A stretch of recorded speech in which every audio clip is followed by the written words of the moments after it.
Hey everybody, happy Monday. Happy Monday everyone. We've got another cool video in store for you today. This is a comparison to very common fish.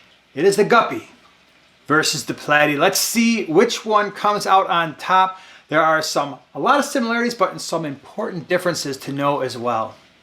All right, so let's start off with the similarities. First of all, they are both a great choice for a community tank. So those of you who love the community tank, who doesn't? These are both great options with a lot of other different fish. Absolutely, and I think what the guppies and platies bring is you're getting a peaceful fish that generally speaking isn't going to bully other fish in your fish tank.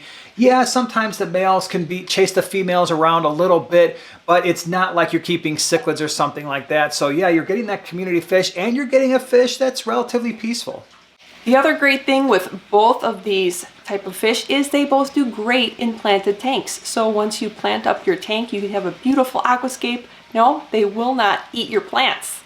The other thing to consider too is if you are looking at keeping a community of guppies or platies in your tank, they are live bearers. So they are going to give birth to live young. Both the guppies and the platies do, and it is a very rewarding thing when you see those little baby fish swimming at the top of your tank. They are so cute, and especially if you are someone who is a parent, trust me, the kids love to see little baby fish, and let's face it, so do we grown-ups. We love to see baby fish swimming all around our tank. And another similarity is if you're wondering what the ratio is from males to females, both of them are very similar.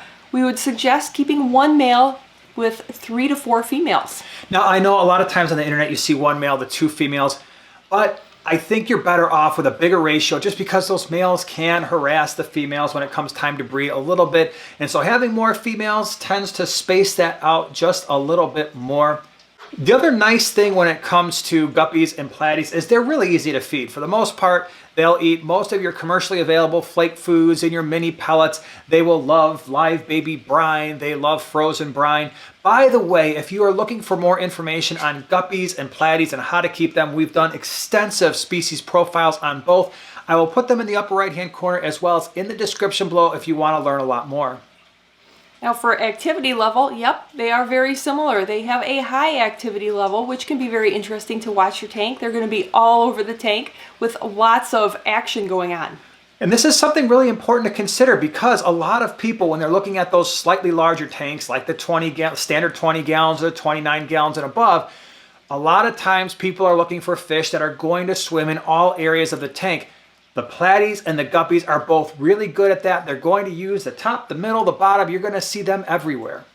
Now, a couple other similarities, and I promise we're going to get to differences and some important ones here in a second. Tank mates, for the most part, are going to be similar.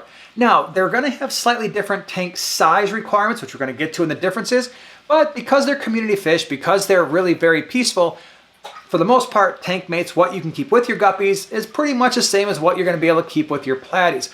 Also, water parameters are going to be very similar. These are both fish that would like to have normal temperatures right around 78 or so, 76 to 78. We keep them as high as 80 sometimes. Water hardness, pH are all going to be similar. Again, more information on the species profiles below. All right, now for the differences, and there are a number of them to keep in mind. So for size, they are a similar length. They're going to be very similar. However, the platies are a little bit wider, a little bit more girthy. So you may want to keep that in mind when you're thinking about what size tank to put them in and how many to put in. Absolutely. If you love chunky fish, the platy is definitely going to be for you. The guppies often stay a little bit skinnier except for when the females are holding a lot of eggs or they're holding a lot of little babies. Now, that also has some slight implications in terms of ideal tank size. Could you keep both of them in a 10-gallon? Yes, especially the guppies. However, because the platies get a little bit larger and their activity level is about the same as a guppy, I personally like to keep them in at least a 20-gallon. So long term, I think your platies are better off in a larger tank. Now another difference is color variation. Yes, they are both very striking in their own ways, and especially if you're talking guppies, it's the male guppies with those beautiful tails. You can get some crazy strains that have absolutely stunning tails. Whereas the platies, they're really beautiful too. They have that just absolutely popping color, the yellows and the oranges just flying around your tank. So it's just what kind of colors you're looking for. Now, there are some important differences even when it comes to color. Yes, the guppies have those great tails, but when it comes to the females, this is where the platies really stand out, because the female platies tend to have very similar color to the males, and it is very vibrant throughout the body. Where the guppy females tend to be more of that brown, tan, silvery color. Yes, the tails can sometimes show some nice color, but not anything close to what female platies are going to show. And that leads to another really important difference. And that is, if you're going to be breeding these fish on purpose, and you want to eventually bring them to a pet store, maybe get some store credit, maybe even sell them, a lot of times, some of the more rare guppies, some of the higher end guppies are gonna go for a lot more money than the platies. At least in our area, it's very rare to see platies going at pretty much for any type, going for more than like $2, $3, $4, $5 a piece at the most. Some of the higher end guppy trios, you can easily get $20, $30 or more for a trio. So just keep that in mind if you're looking at breeding them.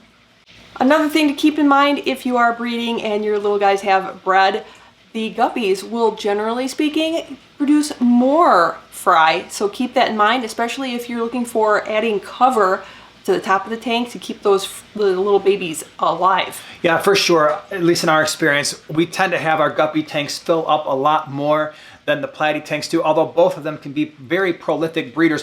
One last difference I want to mention here, and that is there is a type of platy called the Variotis Platy, which is absolutely beautiful. You get some high fin varieties. And what I find very interesting about this particular type of platy is these are cooler water fish, which can generally be kept in unheated tanks, provided that those tanks are going to stay at least in the upper 60s or so, where most of our guppies, unless they're wild strains, are going to, as we mentioned already, want those typical tropical fish temperatures.